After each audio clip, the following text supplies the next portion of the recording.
Então, pessoal, eu resolvi gravar aí esse áudio para vocês, né? E postar, né? Através de vídeo, porque muita gente vem falando comigo com relação a montar um aquário marinho. Então, o nosso bate-papo de agora vai ser as minhas considerações para como você montar um aquário marinho. Qual é o intuito? É justamente explicar para vocês e tentar responder a dúvida de alguns colegas que entram em contato comigo, né? Dizendo, Cristiano, eu estou saindo do aquário doce e indo para o marinho, mas eu estou com muita dúvida em relação ao tamanho do aquário, se eu utilizo o SUMP na lateral, através do sexto vidro, ou se eu coloco o SUMP traseiro também através do sexto vidro, o que é melhor, o SUMP embaixo, qual a dimensão melhor do aquário, caixa repositor, enfim, gente. Eu vou dar um breve apanhado para vocês sobre o meu ponto de vista, tá? Através de todo o estudo que eu fiz aí até hoje, até realmente me sentir seguro em montar o meu primeiro Nano Reef, que é o do meu filho, né? Que seria a quarentena, e futuramente aí o meu aquário principal aí também. Então vamos lá, gente. Primeiro passo. Vamos falar um pouquinho sobre o aquário em si, tá? O que eu quero me referir é sobre a caixa de vidro, tá? Literalmente a caixa de vidro. Muitas pessoas se questionam quanto às dimensões, quanto o tipo de vidro a ser utilizado. Falando sobre a questão do tipo de vidro, que é mais simples, vai do gosto de cada um, tá? Utilizando o vidro comum, tá? Nunca utilizar, gente, vidro temperado, tá? Por favor, isso é um perigo, tá? E depois, quem quiser, deixa nos comentários aí que eu explico o motivo de não ser utilizado o vidro temperado. É utilizado o vidro comum, tá? Ou o vidro extra clear, tá? Então vai do gosto de cada um. Eu, particularmente, não vejo grande diferença não, sabe, gente? Em relação à parte visual. Eu já vi vários aquários aí de colegas, inclusive com vidro extra clear, e eu confesso a vocês que não me mostrou grande diferença não, tá? Mas sim, o vidro extra clear, ele tem um poder aí de, vamos dizer, de transparência um pouco maior do que a do vidro comum. Mas depois que você coloca a água no seu display, tá? Sinceramente, eu não vejo diferença. Mas vai do gosto e do bolso de cada um de vocês aí, porque o vidro extra clear, ele tem aí um custo maior, ok? Com relação, gente, ao tamanho, né? O que eu quero dizer com isso? De preferência, gente, o ideal para se montar um aquário, um ambiente marinho, você deve sempre utilizar do seguinte ponto: a largura maior ou igual à altura. Por que disso? Tá? Eu vou justificar isso para vocês. Nessa maneira, gente, a superfície de contato que você tem da água com o ar, ela é aumentada, ok? Sendo assim, você vai ajudar aí na troca de gases do ar para com a água, tá? Consequentemente, a sua dissipação de gás carbônico ela é maior e também aumenta a oxigenação. Beleza? E um outro ponto também, a questão da troca de calor entre o ar e a água, ela também vai ser maximizada, beleza? Então, principalmente aqueles que moram em regiões mais quentes, isso sim ajuda, ok? Claro, aumenta mais a evaporação? É óbvio que sim. Quanto maior o volume de água, maior vai ser a evaporação. Mas eu estou me prendendo aqui a temperatura, tá? Bem, então assim você facilita aí, né, o controle, você tem um melhor controle da sua temperatura no aquário, tá legal? Com relação também à disposição das suas rochas que vão ficar dentro do display principal, facilita, né, gente?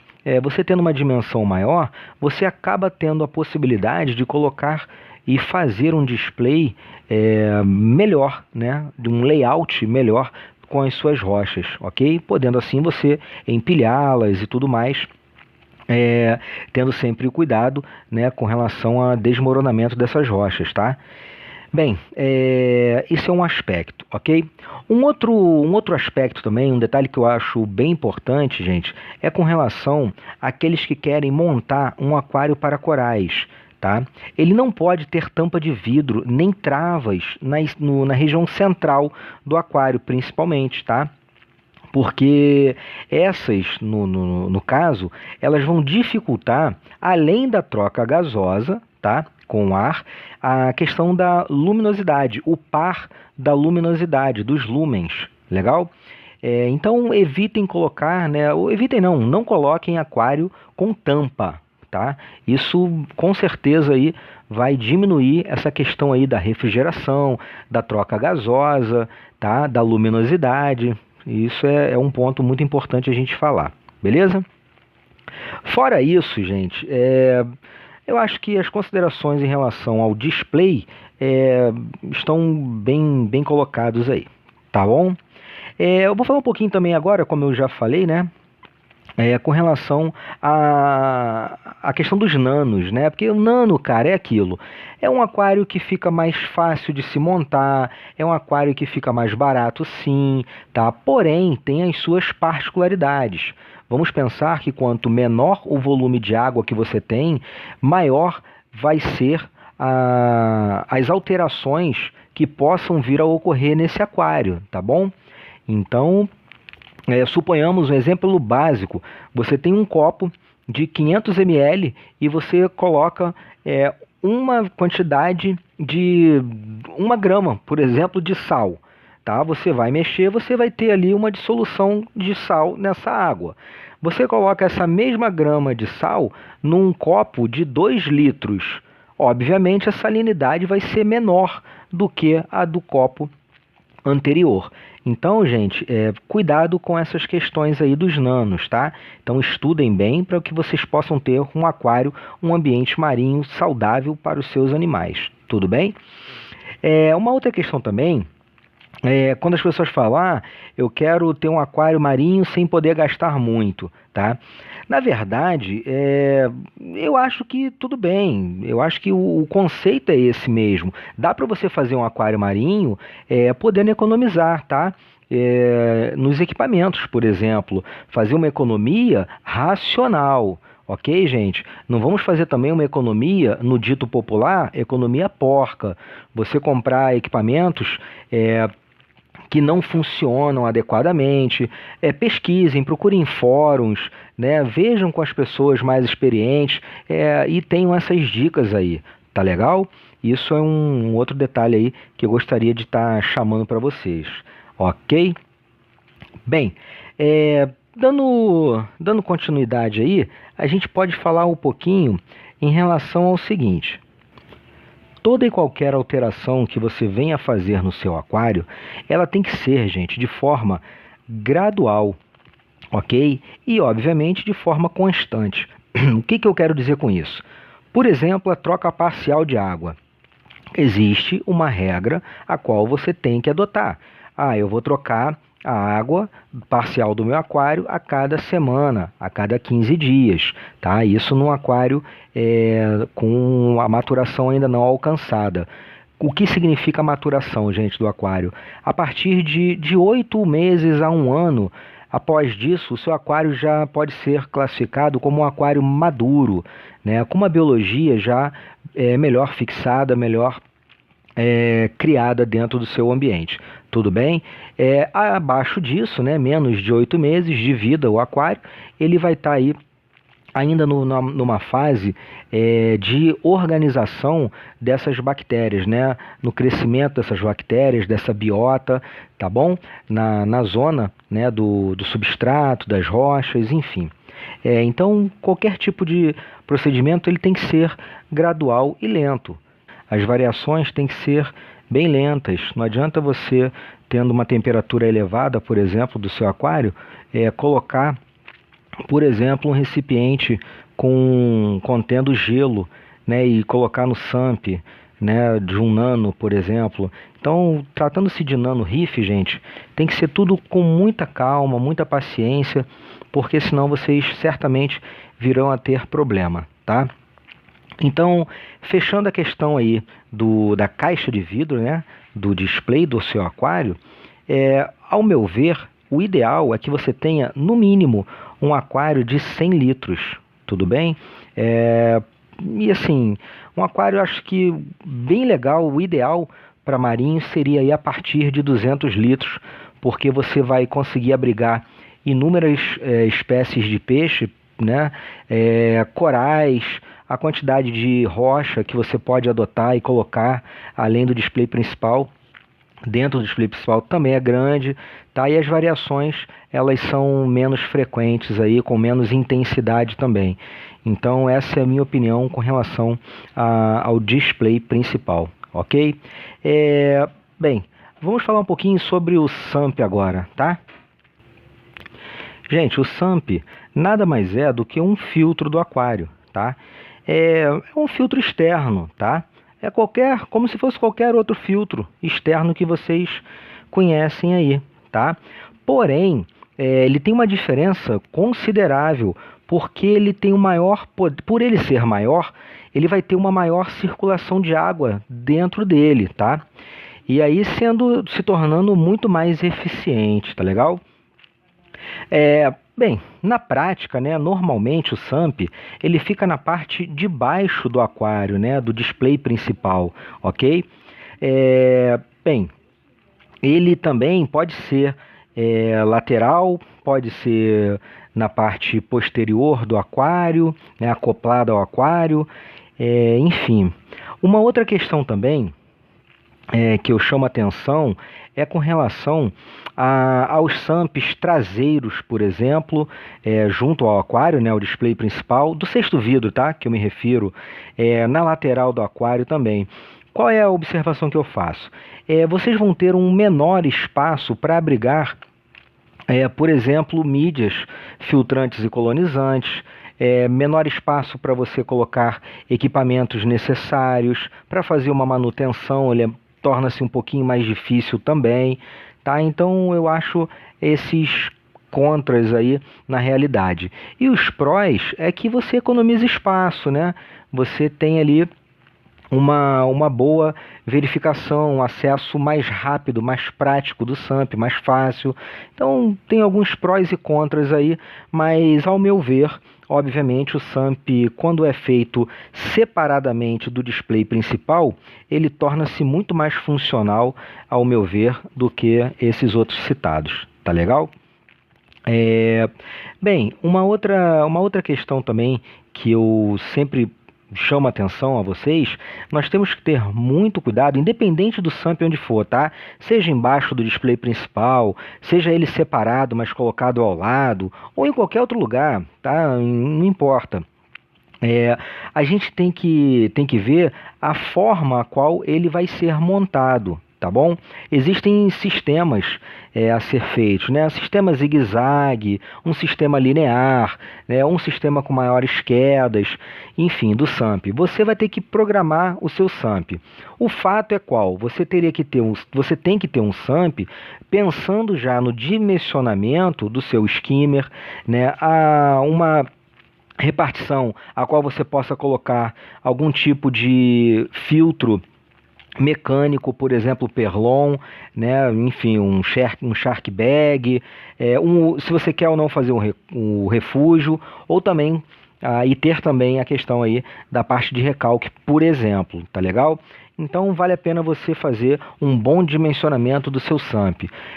Eu já deixo uma dica a vocês, quanto maior você puder fazer o seu SAMP, melhor.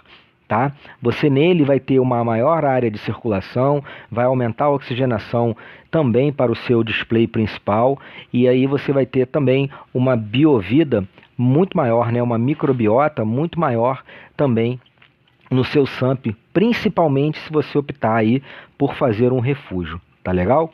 Então esse é uma das considerações que eu falo em relação ao SAMP.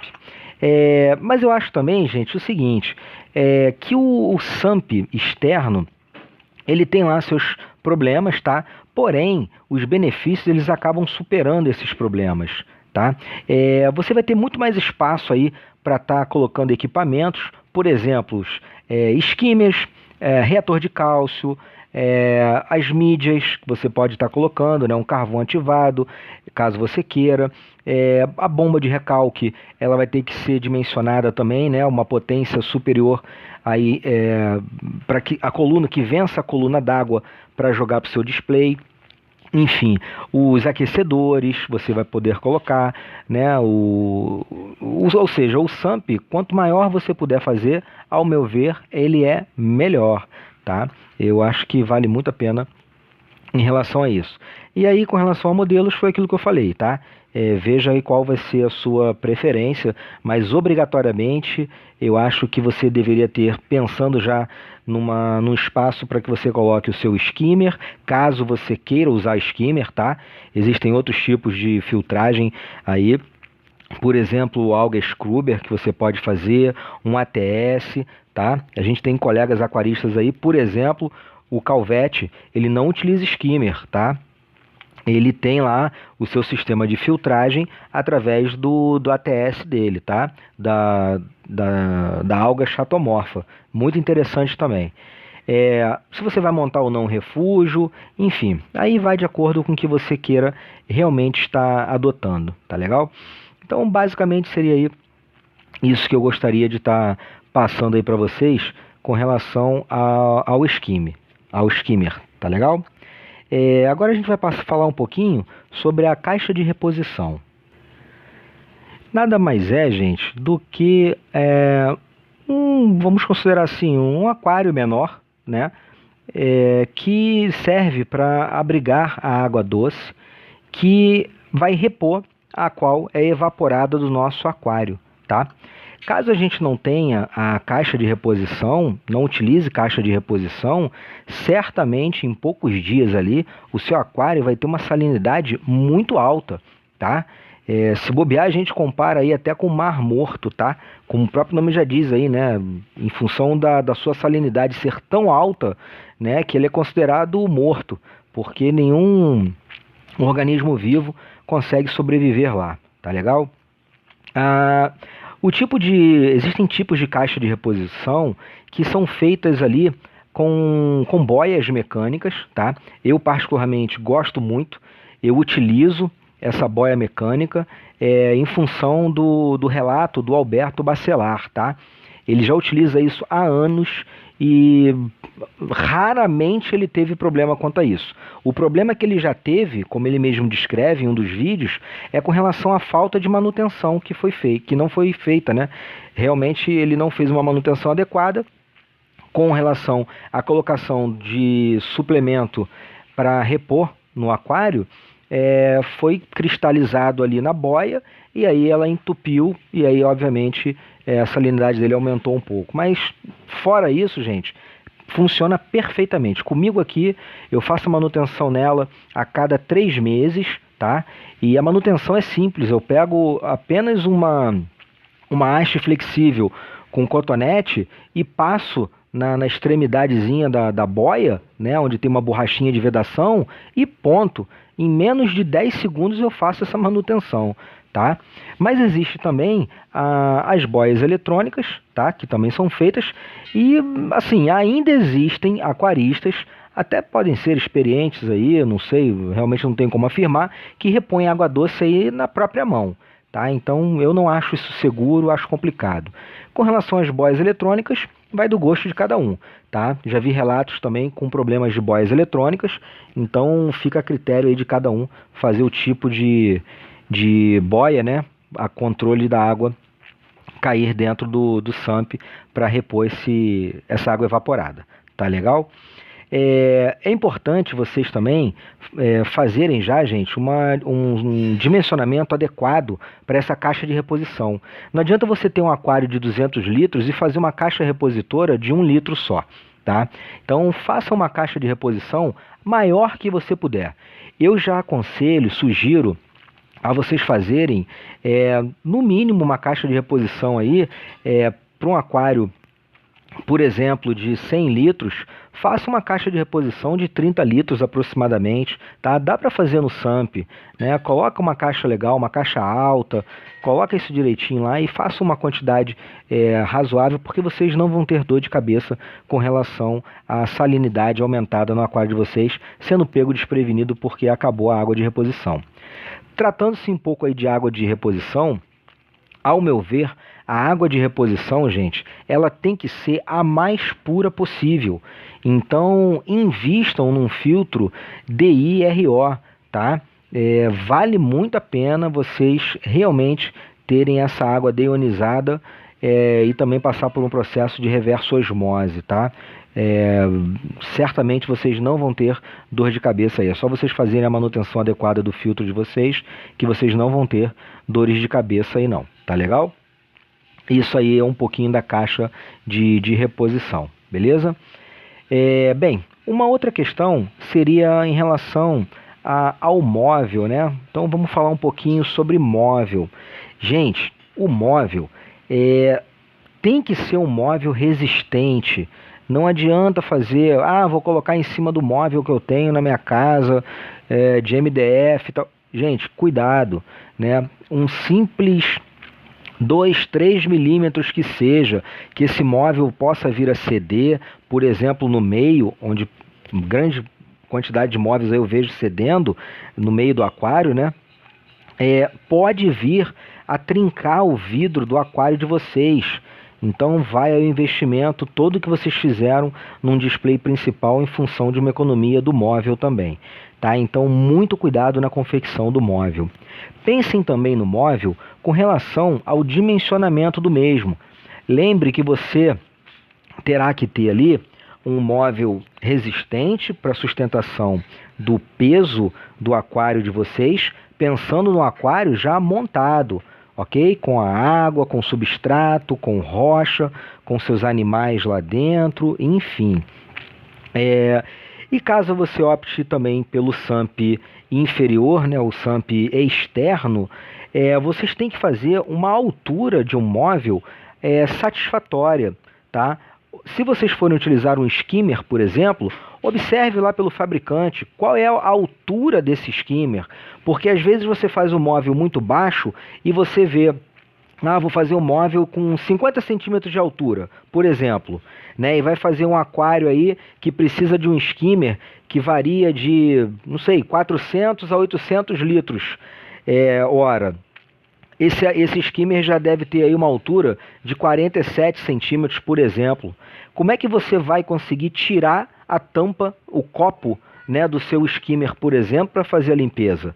Não vai dar. Ele vai bater no tampo inferior do seu móvel, superior do seu móvel.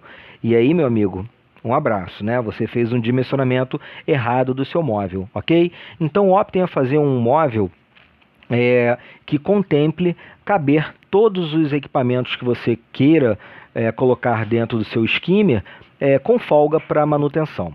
E também, muito importante, pensem no móvel também com uma área seca, para que todos os equipamentos elétricos e eletrônicos fiquem dentro dessa repartição, né, denominada de área seca.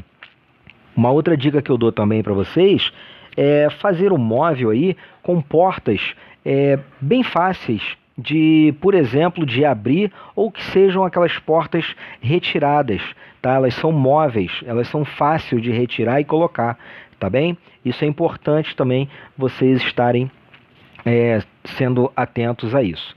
E, obviamente, a madeira desse móvel tem que ser preparada para receber umidade, tá? Façam uma área de circulação traseira, de preferência nesse móvel, tá? Na parte superior e posterior ao móvel também pode ser feito ali frisos, né? Ou furos para que o ar circule dentro desse móvel, tá bom? Mas certamente a parte traseira aí é o mais indicado vocês terem uma abertura para circulação e não ter uma umidade muito grande dentro do móvel de vocês, ok? Isso é uma outra dica aí que eu deixo também sobre móvel. Um outro tipo de equipamento aí bastante importante que nós temos é o skimmer, tá? Ao meu ver, gente, ele é um dos equipamentos, né, se não o equipamento essencial para um bom funcionamento, né, do seu aquário, tá? Principalmente pela qualidade a qual a água do seu aquário vai estar. O skimmer, gente, nada mais é do que um tubo, vamos dizer assim, né, plástico ou também de acrílico, onde existe uma bomba, né, que aspira ar e água para dentro desse tubo, legal? Sendo assim, esse ar ele vai passar pelas pás do impeller da bomba e vão ser formadas microbolhas na água, tá? E devido aí à propriedade, né, denominada eletrostática, essas moléculas orgânicas que estão na água do aquário, elas vão se aderir à superfície dessas bolhas, dessas microbolhas. Sendo assim, elas vão ser levadas por diferença de pressão para a parte de cima desse copo, né, e vai ser coletado através do copo do skimmer, ok? Onde vai ter ali o depósito dessa matéria orgânica a qual tem que ser desprezado, ok? Independente aí do que se fala do skimmer, o fato é que ele retira, sim, a maioria das moléculas orgânicas e também não orgânicas da água do seu aquário, tá? Se fosse nada, não fosse utilizado nenhum tipo de filtro, algo scrubber, ATS ou skimmer, o que for, com certeza esse tipo de material orgânico, matéria orgânica e também as não orgânicas iriam ficar nessa água e essa água seria aí degradada numa velocidade bem rápida, né? Muito rápido, ok? O ideal, gente, do skimmer é vocês optarem já pelo skimmer, os skimmers mais novos, né? Que possuem chamado Venturi, ok? Nesse caso, também o que é importante é você optar por um skimmer que gere microbolhas. Quanto menor forem essas bolhas, melhor, ok? Mais sujeira aí da água ele vai tirar, tudo bem? Na realidade, esse sistema de Venturi, desculpe, nada mais é também do que a bomba puxando o ar e a água da mesma forma, né? Passando aí pela par do impele, como eu já citei, e transformar numa mistura bem homogênea de água e microbolha. Legal? Então, isso é legal, tá? Esse sistema de Venturi, ele é bem comum, ele é muito eficiente e certamente o custo-benefício é muito bom, beleza, gente? Então, fica aí essa dica também. Uma outra questão, uma outra dica que eu dou para vocês é vocês fazerem aquela famosa superdimensão do aquário, né? Superdimensionar, na verdade, o skimmer, desculpa. Por que isso? Porque vale a pena você trabalhar, gente, com uma margem extra, tá? Mas isso é muito relativo também, ok? Eu vou citar um exemplo. Você vai montar um aquário aí de 200 litros. Compre um skimmer que vai, gente, de 200 a 400 litros, por exemplo, tá? Eu vou montar um aquário de 400 litros. Compre um skimmer que vai de 400 a 800 litros, por exemplo, tá? Sempre trabalhem com uma margem acima do que você queira. Um aquário de 200 litros, eu vou comprar um skimmer que vai lá por exemplo, de 50 litros até 200. Não faça isso, ok? E como eu disse, é muito relativo, vai depender muito dos animais, da quantidade de animais que você vai colocar dentro do seu aquário, dos tipos de corais que vocês vão colocar dentro do seu aquário, da forma a qual você alimenta os seus animais, né, da frequência a qual vocês alimentam. Então isso é muito relativo. Só acho que não tem que fazer aquele superdimensionamento, tá? Poxa, meu aquário é de 200 litros, eu vou comprar um skimmer que vai de 600 a 800, por exemplo, de 400 a 800. Não tem também necessidade de ser assim, tá bom? E lembrando a vocês que o skimmer, ao meu ver, como todo mundo diz aí, é o coração do aquário, né? Porém, contra fatos no argumento. Existem aquários aí montados sem skimmers que funcionam e são belíssimos aquários. Eu cito mais uma vez o exemplo aí do nosso amigo Calvete, tá? O aquário dele não possui skimmer, ele usa água natural nas suas trocas parciais e tem lá um sistema de filtragem de algas, através de algas. Acho que vale muito a pena vocês visitarem o canal dele aí para vocês verem o que eu estou falando. Tudo bem? Bem, minha gente, então eu vou fazer aí 2 etapas, tá? Com relação a esse nosso bate-papo, tá legal? Chegamos aí a aproximadamente 30 minutos de bate-papo. Então, para não ficar muito cansativo aí para os colegas, eu vou fazer em breve, falar um pouquinho para vocês aí sobre as bombas, tá? Vou falar também sobre o chiller, tá? Com relação à água, principalmente a água de reposição, ok? Vamos bater um papo também sobre substrato, falar sobre as rochas e também com relação à iluminação, tá? Vou fazer um breve apanhado sobre o filtro ultravioleta, legal? E falar aí sobre a ciclagem e finalizar aí o nosso bate-papo, beleza? Então é isso, gente. Fiquem ligados aí no canal. Clica nas notificações aí para vocês receberem os próximos vídeos, né? As notificações aí dos próximos vídeos. Deixa o like aí para ajudar o canal, beleza? Quem não se inscreveu ainda no Vilcrismar, se inscreve no canal que vocês vão tirar ótimos proveitos aí, ok? Muito obrigado aí pela paciência de vocês, o tempo dispensado. Fiquem com Deus. Tchau, tchau.